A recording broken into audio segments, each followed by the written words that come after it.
In the middle of the 14th century, something terrifying began to happen across Europe. People went to bed feeling perfectly healthy, with no signs of illness at all. But when they woke up, they were suddenly sick, and many of them were already dying. A burning fever would appear without warning. Soon after, dark and painful swellings formed under the arms, around the neck, and in the groin.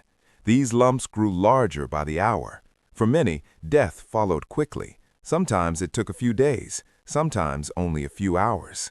Entire households vanished almost overnight. Parents, children, and grandparents died one after another, leaving homes empty and doors shut forever. Church bells rang constantly, day and night, until there were simply too many deaths to count. Graveyards filled beyond capacity. Bodies were buried in mass graves or left in the streets. Markets closed. Streets that were once full of noise and laughter fell silent. Fear spread faster than any disease. Everywhere, people asked the same terrifying question: was this the end of the world? At the time, no one understood what was happening, but today we know the truth. These people were living through the deadliest pandemic in recorded human history. It would kill up to half of Europe's population and change the course of civilization forever. This disaster became known as the Black Death, and once it arrived, escape was almost impossible. To understand how devastating the Black Death truly was, we must first understand what Europe was like before it arrived. The early 14th century was not a dark and miserable age, as it is often imagined. In fact, it was one of the most successful periods in medieval history. This was the height of the High Middle Ages, a time of growth, stability, and confidence. For generations, the climate had been unusually warm. This period, known as the medieval warm period, allowed crops to grow well year after year. Food was more plentiful than it had been in centuries. As a result, Europe's population exploded. In just 200 years, the number of people nearly doubled. Cities expanded beyond their old Roman walls. Towns became crowded and busy. Paris, Florence, Venice, and London were packed with people, trade, noise, and life. Great stone cathedrals rose into the sky, their towers and stained glass windows showing a society that believed it was closer to God and more advanced than ever before. New technologies, better farming tools, and growing trade made people feel optimistic about the future. Europe felt strong. Even more important was how connected the world had become. Trade networks stretched across continents. A merchant in Venice could buy silk, spices, or precious goods that had traveled all the way from East Asia. These trade routes were protected by the vast Mongol Empire, creating a period of relative safety known as the Pax Mongolica. Goods, money, ideas, and technology moved across the known world faster than ever before. In many ways, this was the medieval version of a global network, a kind of early World Wide Web. But this global connection had a dark side. The same ships and caravans that carried wealth and knowledge also carried danger. Without knowing it, medieval society had built the perfect system for spreading disaster. Europe was about to face an enemy it could not see, could not understand, and had no way to fight. The story of the Black Death does not begin in Europe. Its origins lay thousands of miles to the east, in the vast grasslands of Central Asia, likely in areas that are now modern-day Kyrgyzstan or northern China. This region was a land of extremes, endless open plains, freezing winters, and scorching summers. Here lived a microscopic killer that had existed for thousands of years, a bacterium called Yersinia pestis. It lived quietly among wild rodents such as marmots and ground squirrels. Fleas fed on these animals and carried the bacteria in their bodies. For centuries, this disease remained mostly contained within these animal populations, far away from major human settlements. But in the 1330s, something changed. Climate problems likely struck the region. Severe droughts may have reduced food supplies, followed by heavy rains that disrupted the environment even further. Rodent populations began to collapse. Driven by hunger, infected animals moved closer to human camps and trading towns. Their fleas came with them. This was the moment the disease jumped from animals to humans. Along the busy trade posts of the Silk Road, people began falling ill. They developed high fevers, intense pain, vomiting, and large swollen lumps in their lymph nodes. These swellings, called buboes, gave the disease its name, Bubonic Plague. Information traveled slowly in the medieval world, but fear traveled fast. By the early 1440s, strange and terrifying stories reached the ports of the Mediterranean. Merchants spoke of entire regions in Asia being wiped out. Cities were said to be empty. Some described rains of fire and deadly pestilence destroying lands from India to Mesopotamia. Europeans listened with horror, but also with distance. These places felt far away and foreign. Many believed the disaster was punishment from God for the sins of other cultures. No one understood bacteria or disease transmission. No one realized that the spices flavoring their food had traveled the same routes as death itself.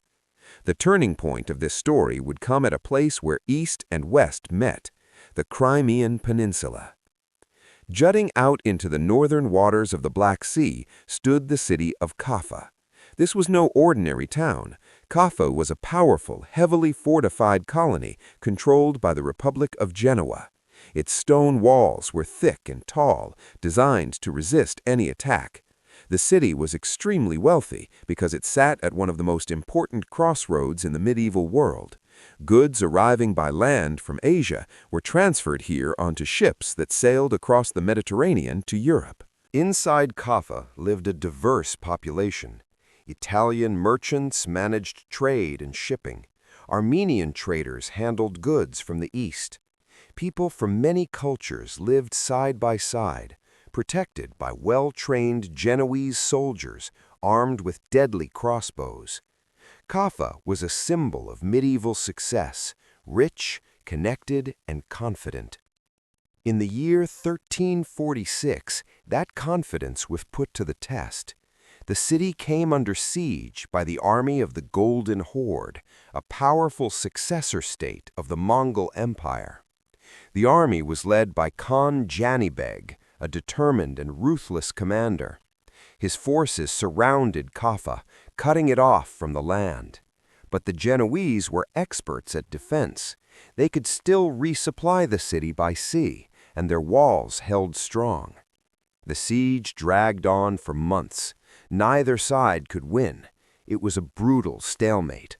Then something unexpected happened. A new enemy appeared, one that did not carry swords or fire arrows. Inside the Mongol camps, a deadly disease began to spread.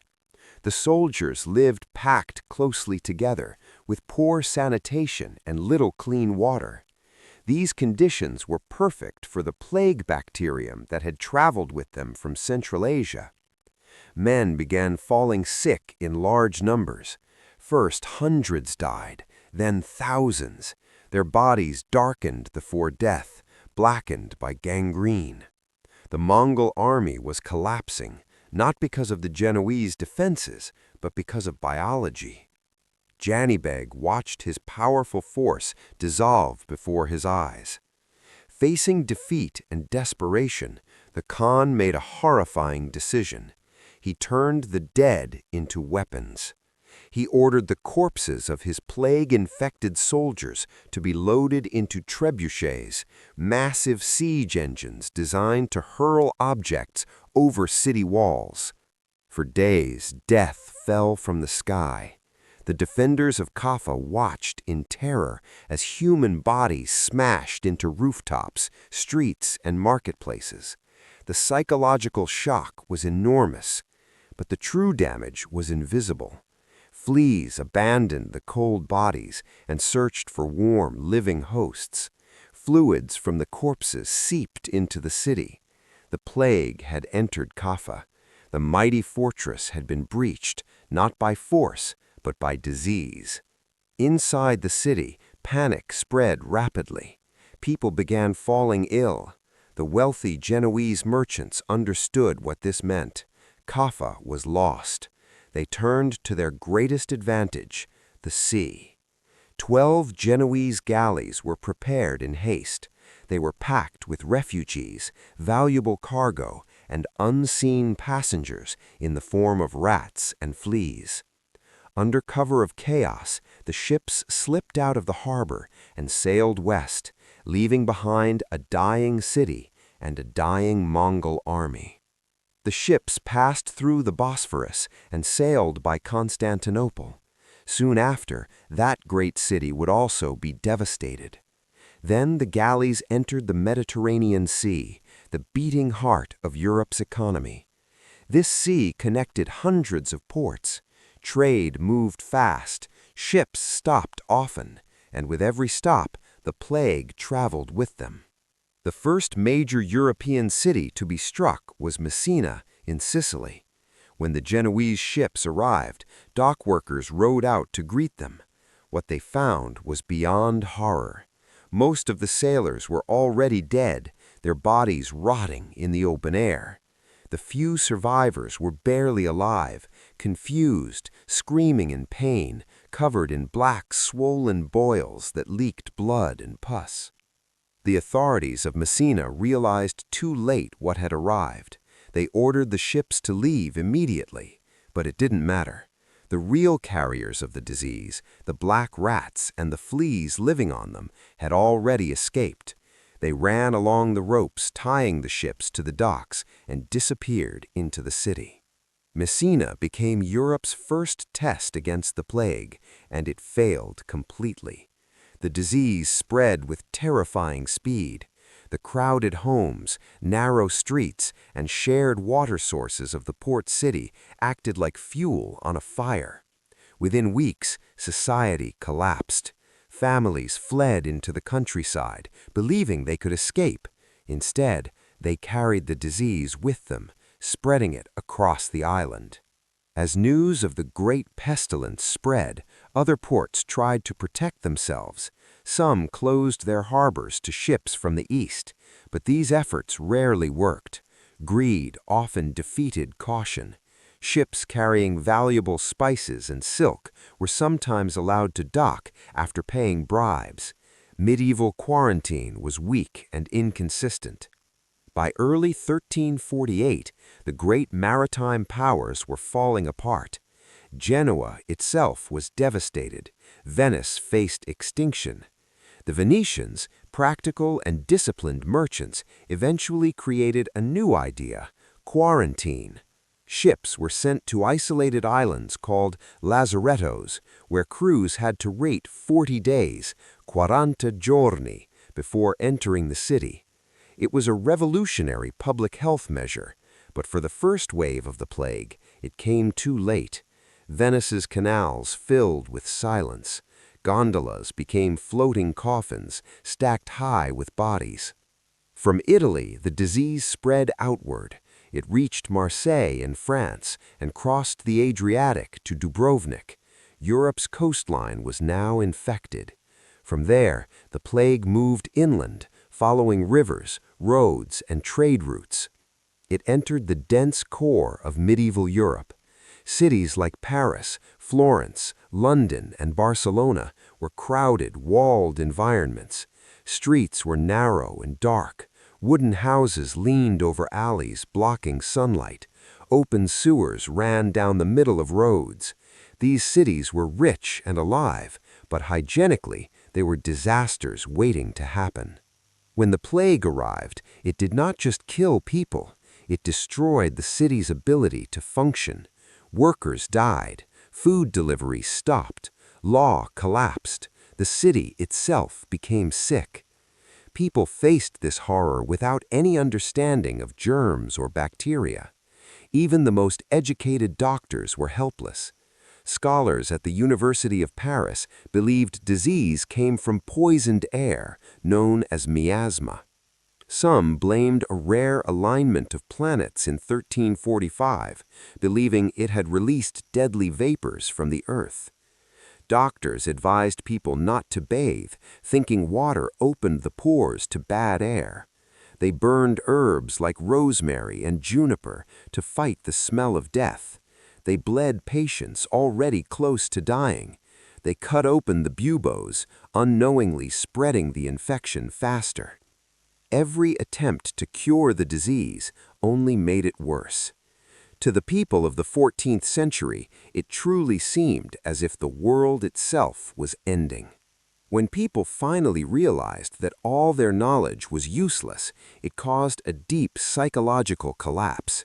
Doctors, scholars, and priests, those who were supposed to have answers, had none.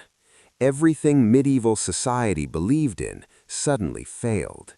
This loss of certainty broke people just as deeply as the disease itself. One of the most powerful witnesses to this collapse was the Italian writer Giovanni Boccaccio. He lived through the plague in Florence, a city that may have lost nearly 60% of its population. What he described was not just mass death, but the breakdown of human relationships themselves. Fear of infection became stronger than love, duty, or faith. Boccaccio wrote that fathers abandoned their own sons. Wives left their husbands to die alone in their beds. Sick people were sealed inside their homes, sometimes left food at the door, sometimes left to starve. Compassion became dangerous. Caring for someone could mean death. The complex system that kept medieval cities functioning simply stopped. Laws no longer mattered because there were no officials left to enforce them. Courts closed, markets shut out, bakeries stopped baking bread. The everyday sounds of life, wagons on stone streets, merchants shouting, builders hammering, vanished. In their place came silence, a heavy, suffocating silence. It was broken only by the constant ringing of church bells, announcing death after death. Eventually, even the bell ringers died. In some cities, authorities banned the bells entirely because they caused panic and despair. The dead accumulated faster than anyone could bury them.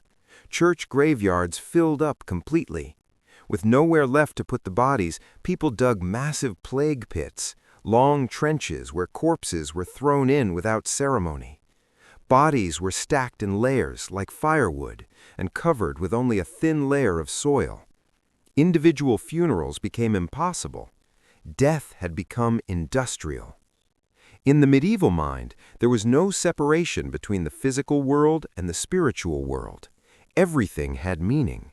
A disaster of this scale could only be explained one way: God was angry. People believed this was divine punishment for human sins, greed, pride, corruption, and moral decay. The church, the foundation of medieval life, now faced its greatest test. People flooded into cathedrals, praying desperately for forgiveness and salvation. Massive religious processions filled the streets. Ironically, these gatherings only helped spread the disease faster, especially its pneumonic form, which spread through the air. When prayers failed, and when priests died just as quickly as everyone else, faith took on darker, more extreme forms. Across Northern Europe, a radical movement appeared, the Flagellants. Groups of hundreds of men marched from town to town, dressed in identical robes. Twice a day, in public squares, they stripped to the waist and whipped themselves with leather lashes tipped with iron spikes. Blood flowed freely as they punished their own bodies, believing that if they suffered enough, God might spare the rest of humanity. They were terrifying figures, spreading religious hysteria wherever they went. As the death toll rose, fear demanded a human enemy. If God was silent, perhaps the devil was responsible. A horrifying conspiracy theory spread, especially in the Holy Roman Empire and parts of Spain. Jewish communities were accused of poisoning wells to destroy Christian society. This was completely false. Even Pope Clement VI publicly condemned these accusations and pointed out that Jewish people were dying of the plague just like Christians. But reason had no power in a world consumed by fear. Fueled by centuries of anti-Semitism and the desperate need to blame someone, violent mobs took control.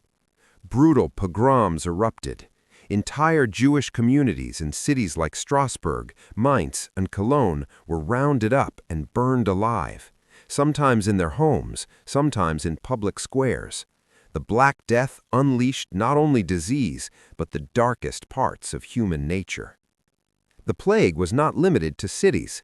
Although urban areas were hit hardest, about 90% of Europe's population lived in the countryside.